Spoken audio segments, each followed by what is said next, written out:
시간 예배하는 여러분 모두들에게 하나님의 큰 복이 임하길 바랍니다. 우리 20개월짜리 아기부터 우리 초등학생들, 중고등학생들, 그리고 팔순에 이르신 우리 어르신들까지 하나님이 주신 복이 여러분 삶에 가득가득 열리기를 축원드립니다. 여러분, 그 세금 낼 때가 오면은 괜히 부담이 되고 아까운 생각 들죠. 여러분, 세금을 안 내는 방법을 제가 알려드릴게요. 저도 지난주에 알았습니다. 세금 안 내는 방법, 노벨상을 타시면 됩니다. 노벨상 상금은요, 세금이 1원도 없답니다. 그게 우리나라 세법에 딱 적혀 있답니다. 노벨상은 면세다. 그렇게 적혀 있대요. 그래서 놀랐으면 저도, 참, 여러분이 세금 안 내는 방법, 노벨상 타시면 됩니다. 우리 어린이들, 우리 교회의 중고등학생들이 정말 세계가 인정하는 존경받는 그런 위대한 지도자들 될 수 있기를 축원합니다. 여러분, 지난 주간에 우리가 아주 기분 좋은 주말을 지났습니다. 그죠? 온 국민들이 너무 기분 좋았습니다. 정말 기분 좋은 일이 별로 없었는데, 이런 일이 우리나라에도 내 평생이 우리나라에 이런 일이 있었어. 너무 기분이 좋았죠. 작가 한강이 받은 그 상, 그것은 그 한 사람만을 위한 상이 아니라 이 세상에서 자기의 마음과 영혼을 지키고 그리고 여린 마음으로 아픈 자들, 고통받는 사람들, 상처받는 사람들을 위하여 일하는 수많은 사람들에게 주시는 하나님의 상인 줄로 믿습니다. 한강 그 사람이 무슨 인생을 70, 80 살아서 받은 상이 아니고요. 사회적으로 덕망이 있는 일을 해서 받은 상도 아니고요. 그 사람이 큰 능력이 있어서 받은 상도 아닙니다. 그냥 어릴 적 아침 일찍 책상 위에서 타자기를 두드리며 소설을 쓰는, 글을 쓰는 아버지의 뒷모습을 보고 그 딸도, 어린 딸도 그냥 글을 쓰기 시작했어요. 시를 쓰고 희곡을 쓰고 드라마도 쓰고 소설도 쓰고. 근데 쓰다 보니까 우리가 사는 이 시대에 가슴 아프고 눈물 흘리고 풀지 못한 한을 가지고 이 세상을 사는 많은 우리 이웃들을 보게 된 거예요. 그 사람들을 어떻게 위로해 줄 수 있을까?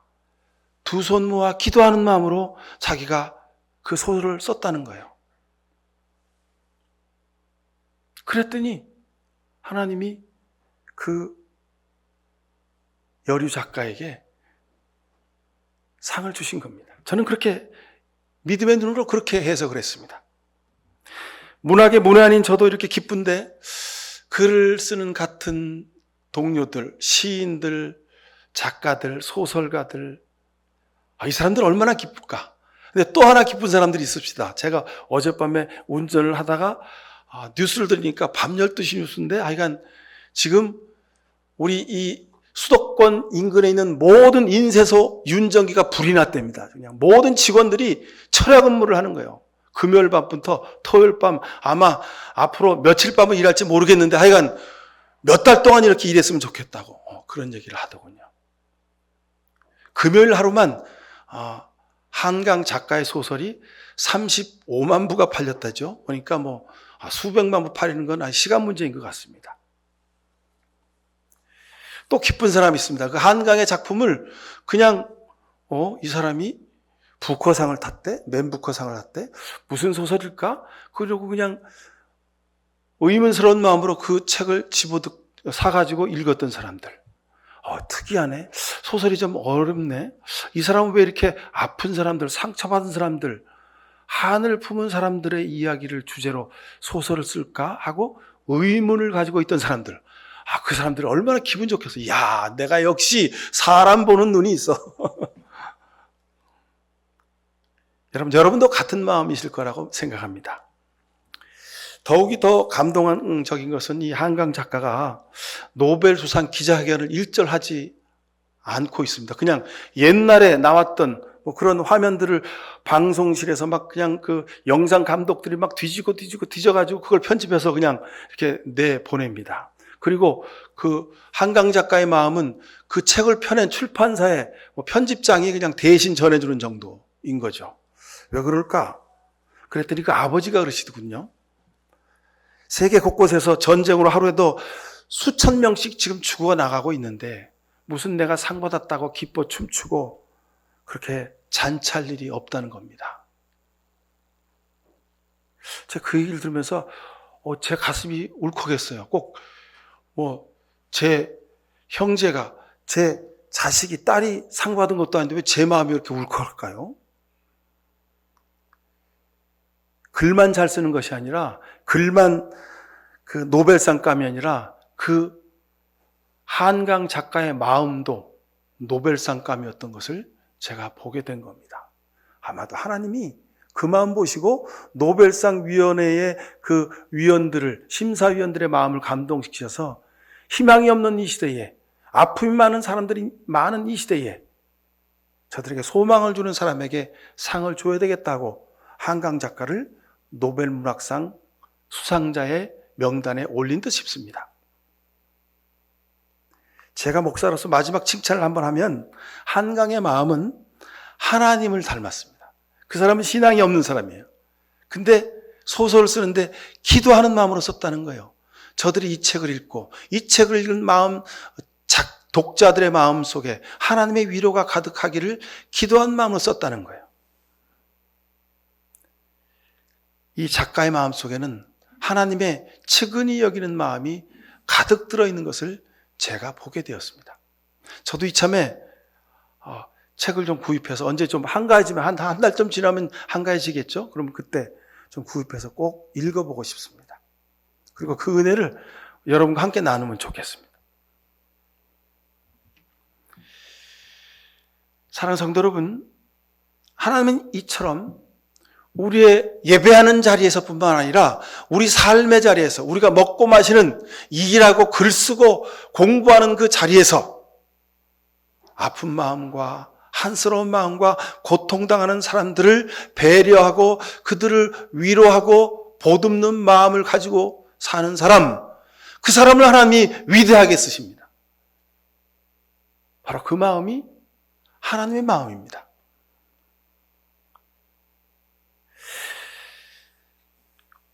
모든 분야에서 이미 우리 국민은 세계적 수준입니다. 우리는 전에 빨리 이건 우리가 버려야 될 한국민의 나쁜 데 습관이다 그러는데, 그 습관이 우리에게 좋은 습관인 것을 우리가 발견하게 된 거죠.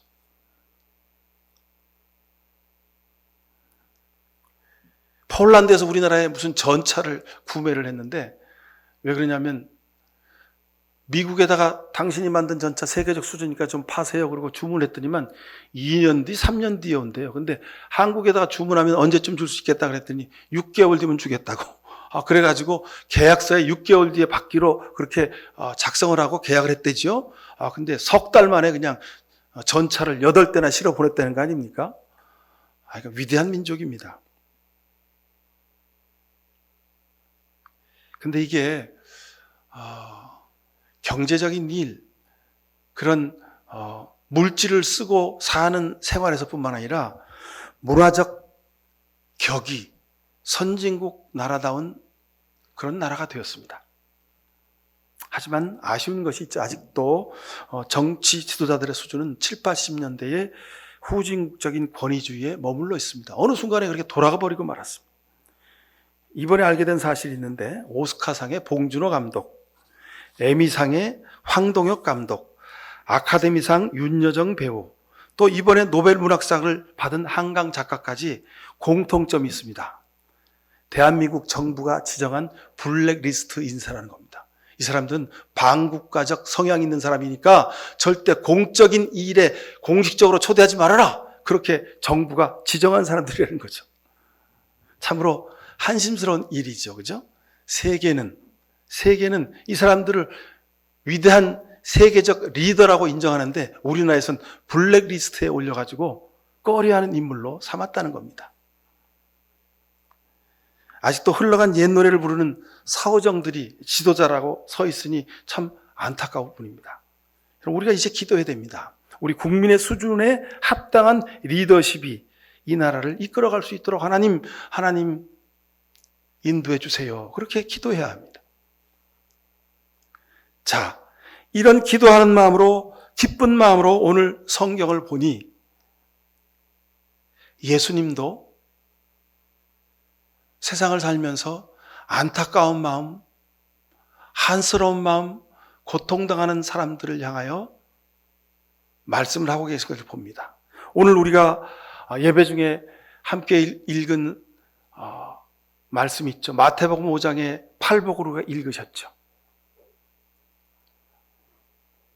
온유한 사람, 마음이 깨끗한 사람, 마음이 가난한 사람, 슬퍼하는 사람, 자비한 사람, 그리고 평화를 위하여 일하는 사람, 의를 위하여 박해를 받은 사람, 이 사람들이 복이 있다고 말씀하시는 겁니다.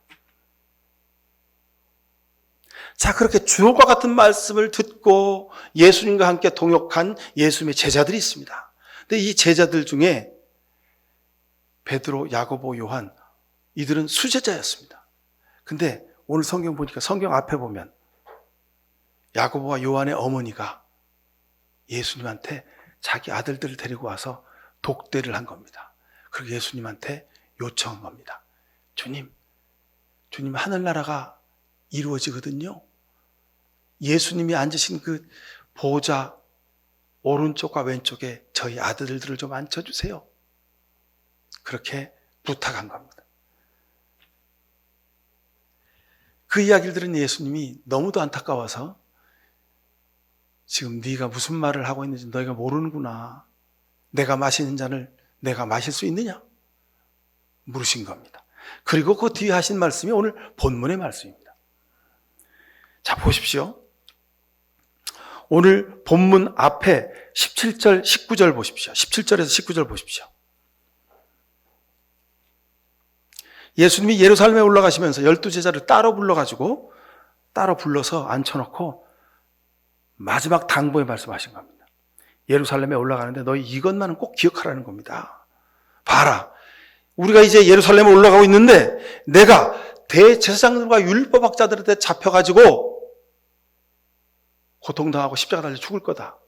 그리고 사흘 만에 다시 살아날 거다. 주님 그러셨어요? 주님 어떻게 하면 좋죠? 저희가 뭘 해야 되죠? 주님 죽으시면 안 됩니다. 등등. 주님이 하신 그 말씀을 듣고 충격을 받아서 너무 안타까운 마음으로 주님의 십자가와 주님의 체포와 십자가형 그리고 주님의 죽으심에 대해서 저들이 막 이야기를 해야 될 거 아니에요. 그죠? 근데 얘들아 내가 십자가 지고 온갖 고난 받고 죽을 거야. 그 얘기를 들었으면 베드로, 야고보, 요한은 뭐 해야 됩니까? 예수님 십자가 처형 반대위원회를 결성해서 그래가지고 뭐 일을 해야 될 거 아니에요. 그죠? 근데 아주 극적이게도 마태복음 저자 마태는요 20절 이후에 이렇게 기록하고 있습니다. 이때가 언제 때입니까? 예수님이 지금 예루살렘에 올라가서 체포당하고 고난받고 십자가에서 죽겠다고 말씀하신 그때입니다. 아주 심각한 때입니다. 근데 그때에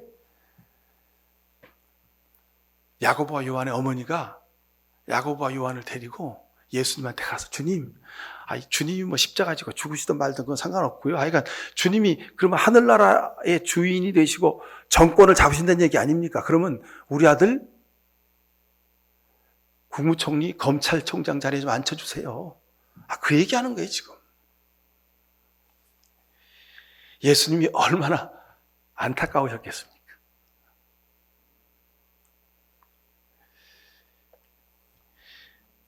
여러분, 근데 이 야고보와 요한의 어머니와 이 야고보와 요한처럼 지금도 예수 믿는 사람들 중에 이런 뜬금없는 요구의 기도를 밤새워 금식하며 드리는 기도하는 사람들이 많이 있습니다.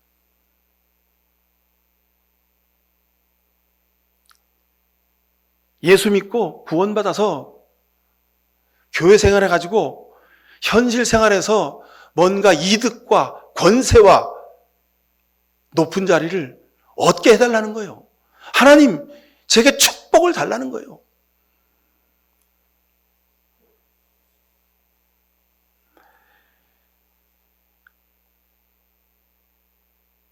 내가 서울에 올라가면 검찰에 체포당할 거야. 그리고 재판받아가지고 내가 사형원도 받고 이제 사형당할 거야. 예수님이 지금 그 얘기 하시는데 이 정신 빠진 예수님의 제자들은 지금 자기의 현실적인 욕구를 얻기 위해서 주님한테, 예수님한테 불법적인 청탁을 하고 있는 거예요.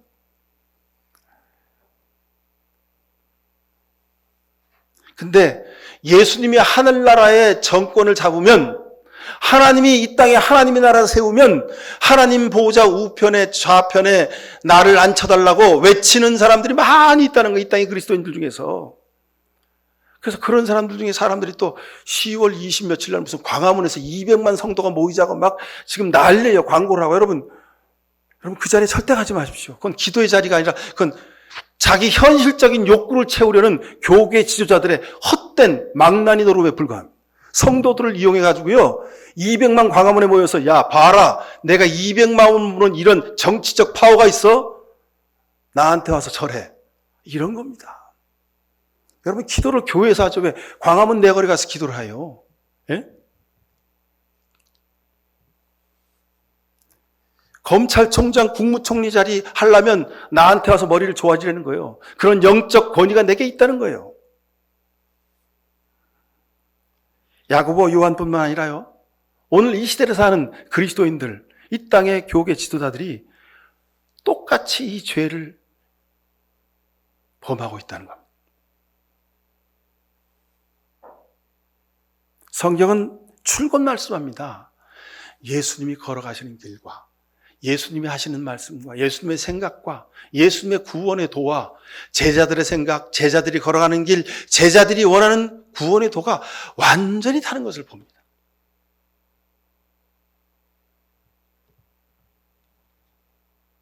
예수님이 그래서 이 말을 듣고, 야, 너희 내가 마시는 잔을 정말 마실 수 있니?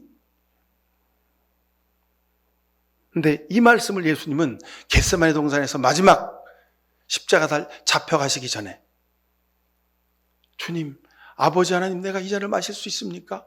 이 잔이 내게서 지나가게 해달라고. 예수님도 못 마시겠다는 거예요. 예수님도 마시기 어려우셨어요. 근데 오늘 성경에 뭐라고 써 있어요? 22절 그 후반절에 보십시오. 내가 마시려는 잔을 너희가 마실 수 있겠느냐? 그들이 대답하였다. 마실 수 있습니다. 예수님이 지금 무엇을 묻는지 모르고 저희가 마실게요 이러는 거예요.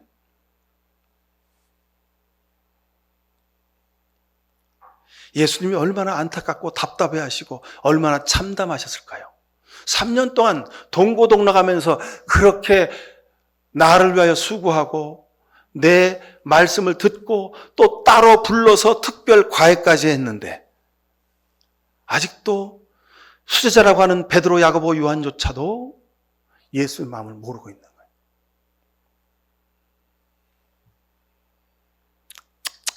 아직도 내 마음을 모르느냐? 그리고 하신 말씀이 25절 이하의 말씀입니다.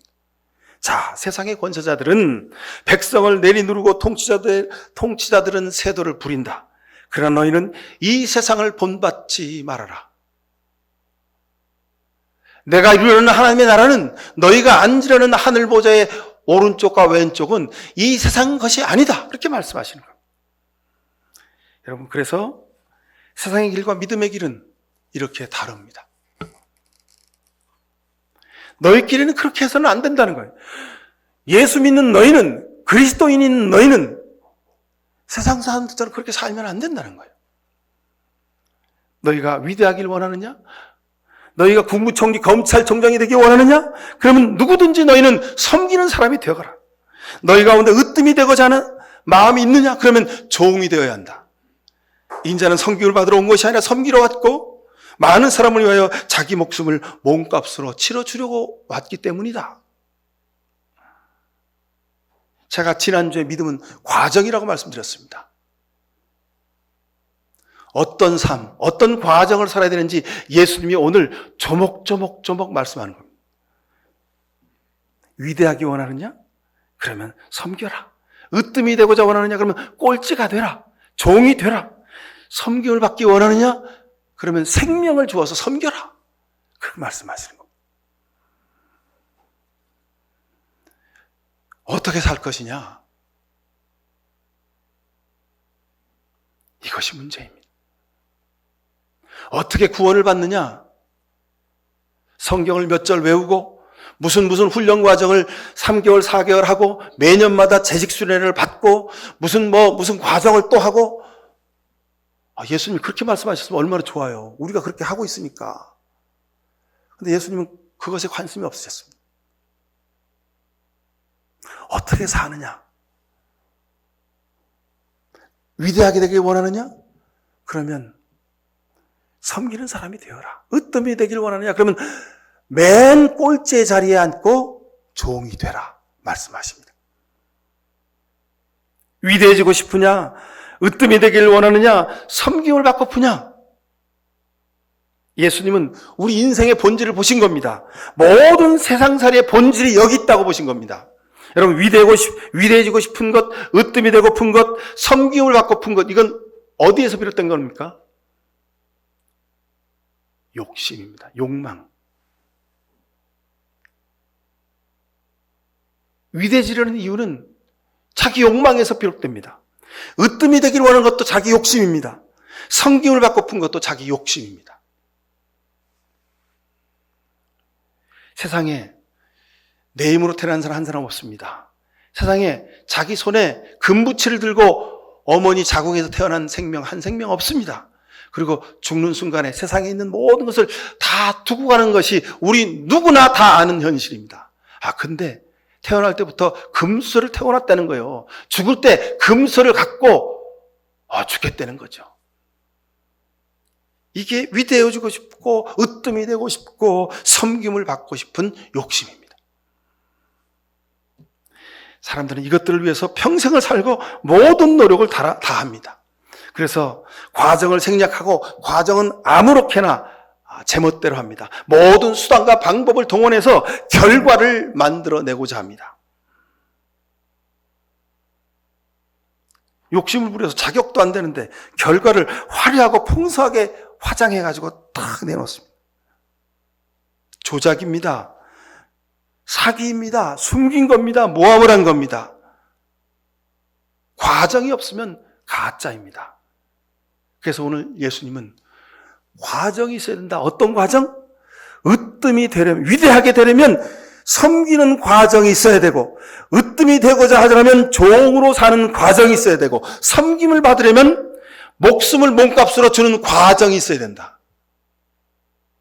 이 과정이라는 단어를 우리가 잘하는 말로 바꾸면 믿음, 실천, 이런 말로, 행함, 이런 말로 바꿀 수 있습니다. 여러분, 세상에 칭송을 받는 사람이 되는 일, 명예를 갖는 일, 높은 자리에 앉고 으뜸이 되는 일은 자기 노력으로 되는 일이 아닙니다. 설사 자기 노력으로 그런 자리에, 그런 대접, 그런 섬김을 받는 사람이 되었다고 한들, 여러분, 그것은 오래가지 않습니다. 오히려 그 사람이 그런 권세의 자리에, 높은 자리에 명예를 얻지 않았었으면 그냥 평범하게 살았으면 아무런 문제가 없는 사람이에요. 근데 자격이 없는 사람이 권세와 칭송과 섬김을 받게 되면 어떻게 됩니까? 깨춤을 추는 거죠. 내가 원래 위대한 존재인가 봐. 내가 원래 이렇게 인격이 훌륭한 사람인가. 야, 내가 이렇게 실력이 있는 줄 몰랐어. 야, 내가 이렇게 재주가 있나 봐. 그래서 세상의 권세자들은 높은 자리에 있을 때 백성을 누르고 자기 힘을 휘두릅니다. 자기 힘을 막 휘두르는 거예요. 그냥 막 칼을 휘둘러요. 여러분, 그냥 눈에 보이는 칼, 총을 들어서 여러분 독재자가 아닙니다. 자기 권력을 함부로 휘두르면 독재자가 되는 겁니다. 하지만 이들의 권세는 위선입니다. 많은 사람들, 백성들은 다 알죠? 벌거벗은 임금이라고. 불쌍한 인생입니다. 초등학생들도 다 알고 있어요. 근데 여러분, 참 더 안타까운 사람이 있습니다. 어떤 사람은요, 부부간에도 위대한 사람이 되려고 하는 사람이 있어요. 이런 남편들, 이런 아내들이 있습니다. 자기들끼리 술 먹고 회식 자리 끝나고 이제 뒷자리에 앉아가지고 갑니다. 저는 투명인간이니까 그냥 취급하라 자기끼리 말합니다. 야, 너 여자는 결혼해서 1년 안에 잡아야 돼. 1년 안에 잡아? 그런 겁니다. 그게 무슨 얘기입니까? 신혼부부인데 친구가 결혼한 지 며칠밖에 안 되는 친구한테 야, 여자는 마누라는 1년 안에 잡는 거야. 그래야 평생 편해? 참 한심스럽더라고요. 근데 그 말을 여성들도 똑같이 하는 거야. 야, 남자는 결혼해서 1년 안에 확 잡아야 돼, 그냥. 응? 여러분, 부부간에 서로 위대한 존재, 서로에게 으뜸이 되고자 하고 서로 섬김을 받으려 하십니까? 이건 가장 바보스러운 짓입니다. 세상의 모든 인간관계는요, 다 권력의 관계입니다. 회사에서 맺는 그 상하의 관계, 동료들이 있대지만요, 다 그게 권력의 관계입니다. 사람이 세상에서 살면서 맺는 모든 인간관계는요, 다 파워 게임에 있습니다. 힘의 권력 관계에 있습니다. 근데 여러분, 부부 사이에서, 부모와 자식 사이에서, 형제 관계에서는 여러분 이것을 놓을 수 있어야 됩니다. 부부 사이에서는 서로 벗은 것이 부끄럽지 않아야 됩니다. 자기 약점이, 상대 약점이 내 마음속에 아픔이 되고 안타까움이 되고 그리고 눈물을 넣기도 하고 돕는 그런 사이가 되어야 됩니다. 그런데 부부간에 서로 파워게임을 해요. 여러분, 물론 살다 보면 속상하니까 서로 마음이 안 맞고 말이 안 통하고 막 그러니까 막 소리 높여서 싸울 때도 있죠. 여러분, 뭐 그럴 수 있습니다. 그건 충분히 그럴 수 있습니다. 근데 여러분, 권력 다툼을 하면 안 됩니다. 이 집안에 아내인 내가 최고야. 남편인 내가 최고야. 아버지인 내가 최고야. 엄마인 내가 최고야. 여러분, 그 집안은 큰일 나는 집안입니다. 여러분이 남편이십니까? 그 집안의 종이 되십시오. 여러분이 아내입니까? 그 집안의 종이 되십시오. 부모인 여러분이 그 집안의 종이 되어야 합니다. 그래야 그 집안은 아이들이 신나게 뛰놀고 고함치고 아이들이 떳떳하게 딱 엄마 하고 시험지 들고 왔어요. 근데 딱 보니까 빵점짜리 시험지를 딱 들고 왔어요. 빵점짜리 시험지 들고 와서도 엄마한테 딱 시험지 자신 있게 보일 수 있는 그런 아이들. 그 가정이 살아있는 가정입니다. 엄마가 아빠가 왕이고 엄마가 아빠가 으뜸인 가정 어떻습니까? 애들이 숨기는 거죠. 그냥 성적표 싹 숨기는 거예요. 안 보여줘요.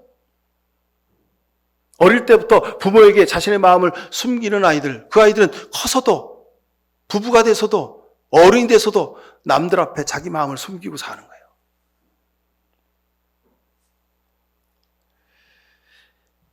명예와 으뜸이 되고 싶으십니까? 주님이 오늘 가르쳐 주십니다. 명예를 갖고 싶거든, 높은 자리에 오르려거든, 으뜸이 되려거든, 낮은 마음 섬기는 자세로 함께 울어주고 공감하는 마음으로 살아라. 여러분, 이게 십자가입니다. 이런 마음을 가지고 일하고 글을 쓰고 살면, 이런 마음으로 땀 흘려 일하면 내가 원하지 않아도 하나님이 명예스러운 메달을, 명예스러운 상을 주시는 거 아닙니까? 진정으로 위대한 사람은요, 가까운 사람들에게 인정받고 믿음직한 삶을 사는 사람입니다. 친구와 이웃에게 존경받는 사람입니다. 이 사람은 자기를 버리고 섬기는 그런 삶을 그냥 묵묵히 사는 사람입니다. 이럴 때 하나님이 명예스럽게 하시고 으뜸이 되게 하시고 섬김을 받게 하십니다. 이것이 하나님이 주시는 축복입니다. 여러분, 진정으로 으뜸이 되고 싶으십니까? 예수님 십자가를 보면 그 방법과 길과 그 원리가 있습니다.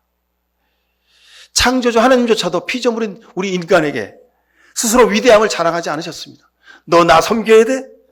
내가 으뜸이야? 하나님조차도 하나님 존재 그 자체인 그 사랑을 이루시기 위해서 십자가의 길, 죽음의 길, 희생의 길을 선택하셨습니다. 이것이 복음입니다. 오늘 그 복음을 예수님이 제자들에게 야, 너희 아직도 내 마음을 모르느냐? 그러시면서 이 말씀을 하시는 겁니다. 여러분, 다른 복음은 없습니다.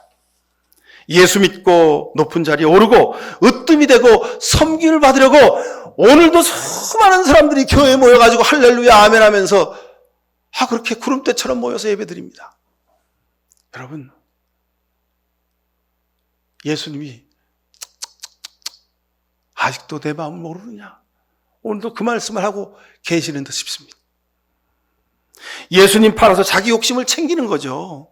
복음과는 무관합니다. 하나님의 구원과는 아무런 상관이 없는 사람들이 예배당을 채우고 할렐루야 아멘하고 그러고 있습니다.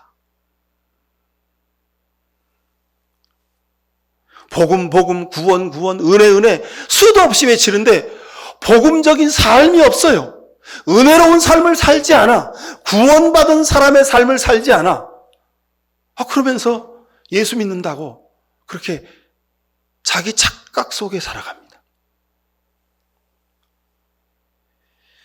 이것이 복음입니다. 섬기고 종이 되고 십자가를 지는 것. 이것이 복음입니다. 스스로 으뜸이 되고 예수 믿어서 섬김받고 예수 믿어서 높은 자리에 오르는 것, 그건 사탄의 유혹입니다. 예수님이 성령 충만해서 광야에 가셔서 40일 금식하시고 나서 어떻게 하셨습니까? 사탄에게 시험을 받으셨죠. 높은 성전에 산꼭대기에 올라가서 뛰어내리려는 거예요. 그럼 세상을 다 주겠다고. 너 하나님의 아들이잖아. 사탄이 우리에게 이렇게 유혹합니다. 위대한 사람이 되려는 거죠. 무슨 꿈을 가진 위대한 사람이 되려는 겁니다. 예수 믿으면 위대하게 된다는 거예요. 근데 여러분, 예수 믿으면 우리가 위대하게 되는 게 아니라 우리가 예수님을 믿으면 예수님이 위대하심을 깨닫게 되는 겁니다. 하나님이 전지전능하심을 깨닫게 되는 겁니다. 하나님의 은혜 앞에 우리가 무릎 꿇게 되는 겁니다. 나는 아무것도 아니구나. 내가 죄인이구나. 주님 나를 불쌍히 여겨주십시오. 그래서 우리가 섬기는 종이 되는 겁니다.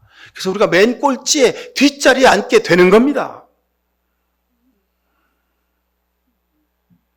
내가 먼저 섬기고 내가 꼴찌가 되고 내 생명을 다하여 섬길 때 이런 사람을 하나님이 십자가의 영광의 멸관을 씌워주신 줄로 믿습니다. 여러분, 마지막 자리에 서십시오. 종이 되십시오. 이것은 말로만 되는 것이 아니라 하나님이 우리에게 우리 육신 공짜로 주셨으니, 은혜도 값없이 주셨으니, 하나님이 우리 생명을 부르신 그날까지 여러분 이 육신과 이 내 삶 전부를, 내가 가진 재능과 지혜를, 내가 가진 물질을 하나님께 드려서 여러분 섬기십시오. 이것이 복음입니다. 하나님이 부르신 그날까지 이 땅에서 해야 될 일은 바로 이것 외에는 아무것도 없습니다. 여러분, 나중에 시간이 될 때, 내가 돈 좀 많이 벌어서 내가 높은 자리에 있을 때, 그때 내가 섬기겠다고요? 천만의 말씀입니다. 높은 자리에 올라가면, 돈을 많이 번 자리에 올라가면, 그때 가면 지금보다 시간이 더 없습니다. 지금보다 꼭 2억 원이, 20억 원이 딱 부족해요. 사업을 또 다른 프로젝트를 해야 되는데 20억 원이 꼭 부족하다는 거예요. 그래서 그 돈 꾸러 다녀요. 나중에 시간이 되면, 나중에 물질이 있으면 그때는 건강이 허락지 않고 시간이 더 없습니다. 그리고 그때는 하나님이 우리를 그냥 불러가십니다. 지금 기회가 있을 때, 아직 건강할 때, 아직 시간이 있을 때, 아직 내 지갑 속에 물질의 여유가 있을 때 여러분 섬기십시오. 종이 되십시오. 낮아지십시오. 이것이 복음입니다. 이 사람이 진정한 예수님의 제자로 사는 사람입니다. 이런 축복을 누리시기를 간절히 축원드립니다. 기도하십시다. 주님, 우리를 불쌍히 여겨 주옵소서. 믿음으로 산다 하면서 우리들 참 어리석게 살았습니다. 예수님이 십자가 달려서 생명 바쳐 우리를 구원하시고 우리에게 은혜를 주시고 가정 주시고 일터 주시고 우리 삶의 모든 것을 허락해 주셨는데도 우리는 이것이 내 것인 줄 알고 착각하며 살았습니다. 그리고 세상에서 으뜸이 되고자 했고 섬김을 받으려 했고 그리고 위대해지려고 했습니다. 주님, 우리의 생각을 다시 고쳐먹게 하시니 감사드립니다. 하나님이 으뜸이 되시고 하나님이 우리의 섬김을 받으셔야 하고 우리는 종으로 이름도 없이 빛도 없이 주의 일을 감당하겠습니다. 그래서 주님, 우리를 주님의 도구 삼아 주셔서 주님이 우리를 부르시는 그날 주님, 내가 주님을 위해 한 것이 아무것도 없습니다 하는 겸손한 자세로 하나님 보좌 앞에 서게 하옵소서. 예수 그리스도 이름으로 기도하옵나이다. 아멘. 예수 믿고 살면서도 복음이 무엇인지 구원이 뭔지 잘 모르고 살았습니다. 하지만 오늘 예수님 말씀 통해서 분명히 깨달아 알았습니다. 우리 마음 영혼의 돌비에 새기겠습니다. 꼴찌가 되고 종이 되고 생명을 다하여 섬기는 것이 복음이요 구원임을 깨달았습니다. 이제 깨달은 대로 주님이 우리 목숨 부르시는 그날까지 섬기고 종으로 살겠습니다.